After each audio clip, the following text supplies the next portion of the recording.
இந்த ரெண்டு பிக்சர்ஸையும் பார்க்கும்போது நமக்கு ரெட் கலரில் இருக்கிறது பெருசாக தெரியும், க்ரீன் கலரில் இருக்கிறது சின்னதாக தெரியும். ஆனால் உண்மையில் அப்படி கிடையாது, ரெண்டுமே ஒரே சைஸ் தான். எந்த ஒரு விஷயத்தையும் அனலைஸ் பண்ணாமல் நம்ம பார்க்குறத மட்டும் வச்சு முடிவெடுக்கக்கூடாது. இந்த பிக்சர்ஸ்லேயும் லெஃப்ட் சைடில் இருக்கிறது பெருசாக தெரியும், ரைட் சைடில் இருக்கிறது சின்னதாக தெரியும். ஆனால் உண்மையில் ரெண்டுமே ஒன்று தான்.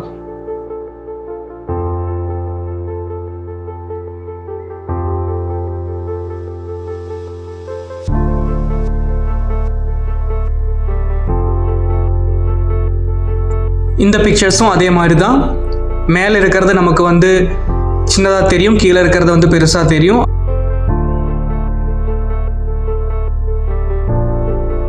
இதே மாதிரி தான் நம்ம லைஃப்லேயும் எந்த ஒரு விஷயத்தையுமே யோசிக்காமல், திங்க் பண்ணாமல், அனலைஸ் பண்ணாமல் நம்ம திடீர்னு ஒரு முடிவை எடுத்துடக்கூடாது. சப்போஸ் தெரியாமல் நம்ம ஒரு முடிவை எடுத்துட்டோம் அப்படின்னு இருந்ததுன்னா நம்ம என்ன பண்ணணும்னா உடனே அதுக்கான ஒரு சொல்யூஷனை நம்ம தேடணும். இந்த ட்ரெயின் ஜேர்னி மாதிரி தான். நம்ம தவறான ஒரு ட்ரெயினில் ஏறிட்டோம்னா அடுத்த ஸ்டேஷனில் உடனே இறங்கிடணும். அப்படி இல்லாமல் வேறு வழி இல்லை, நம்ம இந்த முடிவை எடுத்துட்டோம் அப்படின்னு சொல்லி இந்த ட்ரெயின்லேயே ட்ராவல் பண்ணோன்னா என்ன ஆகும்? லாஸ்ட்டாக நம்ம போக வேண்டிய டெஸ்டினேஷனுக்கு நம்மளால் போக முடியாது. ஸோ முடிவுகளை எடுக்கும்போது கேர்ஃபுல்லாக எடுங்க. எடுத்ததுக்கப்புறம் தெரியாமல் எடுத்துட்டோம் அப்படின்னு இருந்ததுன்னா அதை உடனே திருத்திக்குங்க.